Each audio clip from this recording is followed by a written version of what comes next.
Hey guys, welcome back to another episode of Rating Arizona. Beers, brought to you by King's Beer Wine on Central and Thomas. Central and Thomas. We are your hosts, Mr. Eric Walters, and I am Marcus Pena. I am at Brewery 602, by the way, if you guys care. We do. Marcus, we care. They all care. They all care. Everyone cares.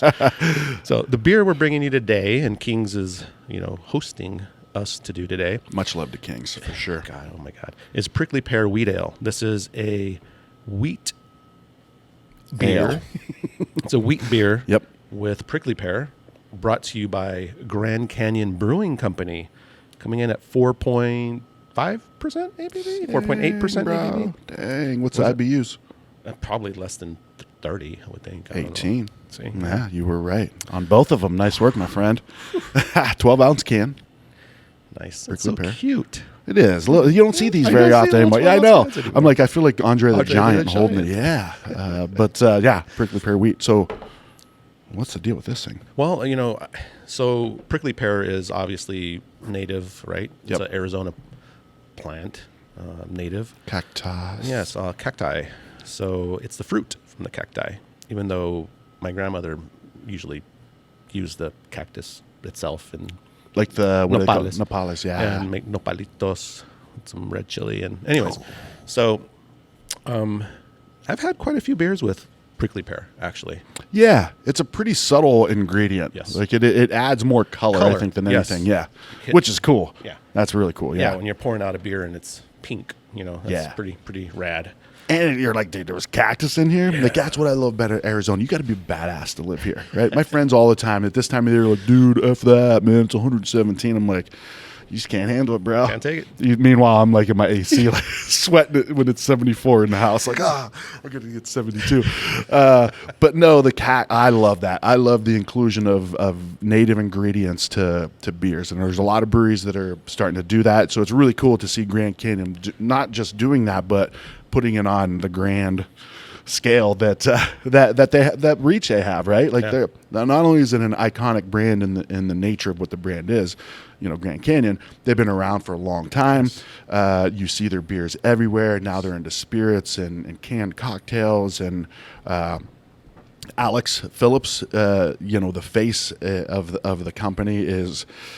He's an infectious guy, he's when you see him somewhere, you gravitate towards him, or you gravitate away from him, depending on, if Alex is listening, he'll love that. But no, just they work their asses off. Liz Lindbergh, Tap that AZ fame. Yeah. Tap that AZ host sometimes.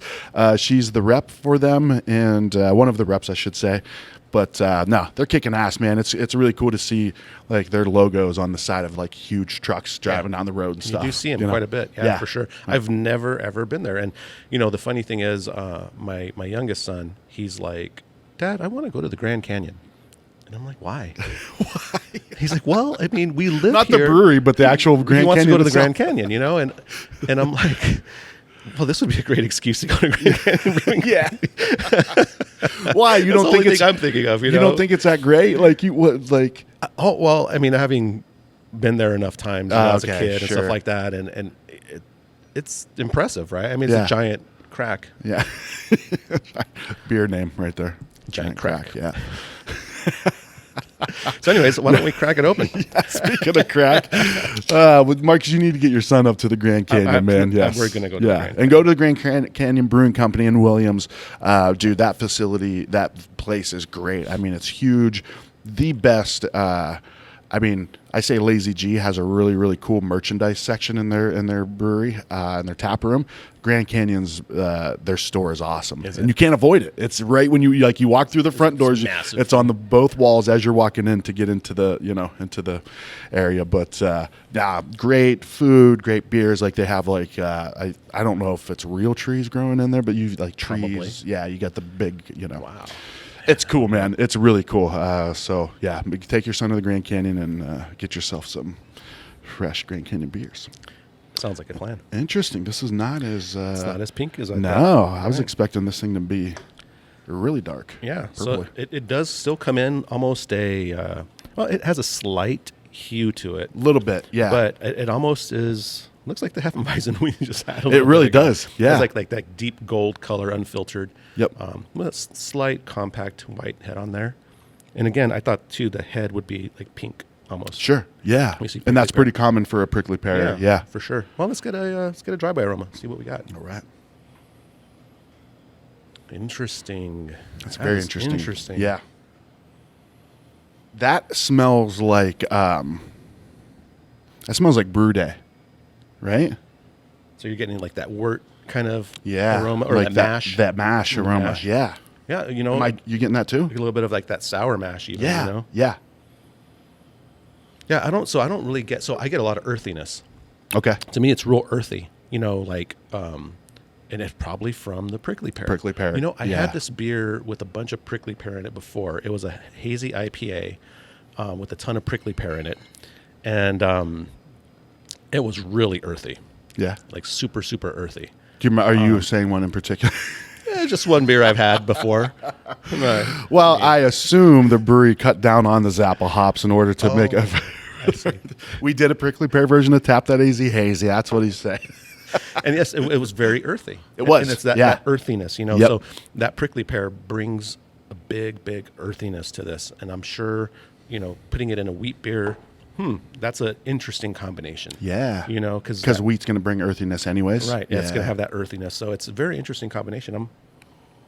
I do get a little bit of a fruitiness, but to me, it's more of a berry kind of thing in the background. So there's there's like a berry character.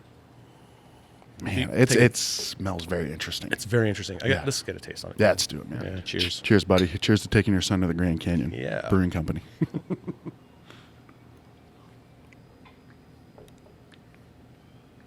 That is crazy. That is very interesting. That is weird. It's weird. It is.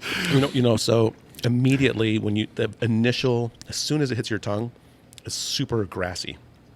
Like it's like to me, it's like a grassiness, like a wheat. Or actually, yeah, there you go. It's like if you pull some wheat out of the ground and you're like chewing on it or whatever. It has like that wheat character to it, not just because it's a wheat beer. It's just the way it tastes. I mean, to me, it tastes like a dry wheat. Like kind of matching up with that smell that I get of the mash, right? Because that's mash is that extraction of those starches from grains. Yeah, exactly. That's the official definition, according to this is one of the most interesting kind of, I wouldn't say confusing, but mentally adventurous beers that we've reviewed. So doing this blind, not knowing what's on the can and stuff, doing this blind, I would not say there was prickly pear in this. No.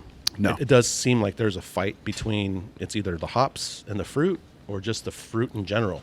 There's like some type of a battle. The beer was brewed 4/29, I think. It was brewed in April. Yep. So, Yeah.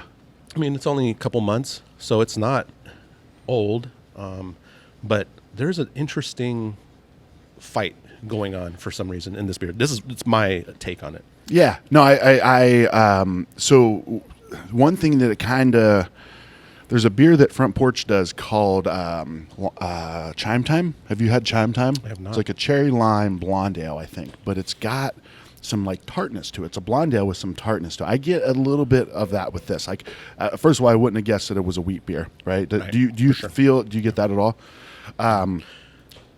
But I like it though. Like it's interesting and confusing a little bit, you know, based on what you read. But then when you taste it, you're like, this is actually a pretty good beer. It's pretty crazy. Yeah. So, I mean, this could have actually used a little bit of tartness. If it had a little bit of that sour character to it, that would probably actually transform it a little bit. But as it is, I mean, yeah, kind of interesting vehicle, right? The wheat. But like you said, I'm still keep drinking it. I know. I know. Because I'm still trying. You know, maybe that was the thing, right? Grand Canyon. They're like, people are going to be confused by this beer, and they're going to just keep drinking it because they're going to want to figure it out. And I'm like, 12 cans in, you're like, I think I got it. I think I got it. I think I got it. One more. Yeah, just one more, and then we're good. And then I got it.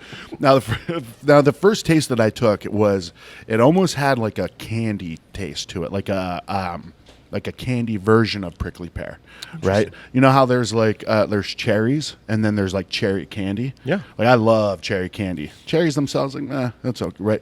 This to me, it had a I guess there's many ways that you can get that, right? Like, and there's many ways that you get prickly pear, right? I mean, you can I would assume at their level they're not picking the fruits themselves and It's probably and a puree. squeezing right? it. Yeah, Probably a puree. Yeah. buckets. When we did it with Tap That Easy Hazy, we got buckets of already extracted prickly pear juice. It was like juice though. It wasn't even puree. It was like liquid, straight liquid. Yeah. And Marshall's like, "Do you understand how many prickly pears it takes to get that bucket full?" You know, because I wanted to go pick them. Well, not me. I was going to have other. You know, Right. Say, Marshall, you guys should go pick them.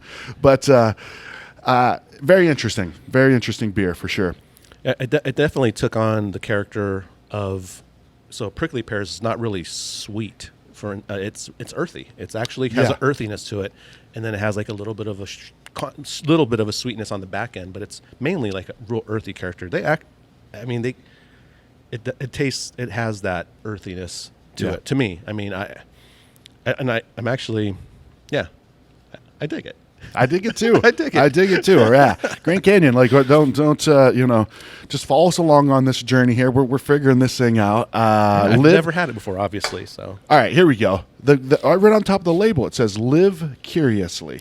We're very curious, right? Live adventurously, dude. You nailed it. They nailed it. Yeah, and that's. I'm always down for something that's different. I mean, as long as it tastes good, and this tastes good, right? I mean, if we were those beer geeks saying, "Well, does this match up to a wheat ale? Is this the right. It's not going to match up to that, right? But as a beer, it's as just a standalone beer, it's great. Yeah. Nice work, guys. Yeah, for sure. Yeah, when you come to King's Beer and come by it, just go into it with open heart and open mind to live curiously. Yeah, don't bring your tasting book. Don't be coming in like, well, it says this. Right. It's a wheat ale. It's not. It's beer, and it does taste like beer still. So, I mean, live adventurously. Amen. Look at the advice on the can. Live curiously. So what would you say? I like the label too. They do cool their labels. Can art is one of my favorites. It is really cool. Yeah, and the fact that it's rare that you see printed cans, right? Mm-hmm. Like it's usually a label, a sticker on a can. They spray paint this. I've heard that they spray painted each individual one by hand. 5-year-old kids. So what are we're ranking this against other wheat ales? Let's rank it against other prickly pear wheat ales. Oh, let's rank it against other prickly pear beers. Yeah. Man. I would give this a good 8 1/4. Okay. Let's say 8 1/4 on this beer. Yeah, I was thinking 8.4. Okay. So I'd go 8.4 on it. It's a crazy beer. It is. There's no like defects or faults or anything like that, as far as the judging mind or whatever kind of works. So just have fun with it. Have fun with it. Enjoy it. For sure. It's like the Van Damme movie where he had to be blindfolded. Blindfold yourself, drink the beer, and don't get caught up in words and it's beer nerd stuff. Enjoy the beer, live adventurously, live curiously. Love it. Grand Canyon Brewing Company. Yeah, for sure. And cheers to King's Beer and Wine. Cheers to King's Beer and Wine and beer rings and everything else. So, and thanks for watching, guys. We do appreciate it. Please comment and let us know what you think, and if you want us to keep doing it or not. So either way. Got any beers you want to recommend to us? Have you tried any of the beers that we've recommended? Have they hit what we said they were? Or you're like, nah, let us know. You can actually go to Tap That Easy. I got to talk about this a little bit more. This is actually kind of cool. If you go to tapthateasy.com, on the side of the screen, there's a little button that says leave a voicemail. Hit that, and you can just record a message. Say, hey, Eric, I had this beer, or hey, Eric, try this beer. No, you can say it Marcus, too, I guess. No, it's fine. But leave a message. Leave a message, and not only do we enjoy hearing those things, but we'll play them on an episode as well. So for sure. Big shout-out, Jeremy from Moto Sonoran. One of the episodes we did. I saw that. Dude, that was cool. So we did an episode, the Moto Sonoran one, go back to it. It was their Fog Lights IPA. And Marcus was like, hey, guys, if you guys are listening at the brewery, well, how did you do this? Or what there was a question. Mm-hmm. And Jeremy listened, the owner of Moto Sonoran, and he called, left a message, was like, hey, guys, here's what we do. And That was really cool. That was great. I love that. I love it. Yeah. And he basically told me that, no, man, we use legit hops in Yeah, these things, he dude. did. We're not fooling around like this crap you're saying, I love that. It was great. For sure. So, if you guys are listening, Alex, Liz, if you guys listen to this, give us a call or leave us a message. Let us know just kind of Grand Canyon's, what is their take on this whole thing and the story behind it? Because, there's only so many characters you can fit on a can, right? True. And they talk about the prickly pear and, all of that. But if you guys want to add a little more depth to it, let us know, and we'll share that on a future episode. Sounds great. All right, buddy. Cheers. Cheers to you guys. Right in the end, I pray that we can always still just be friends.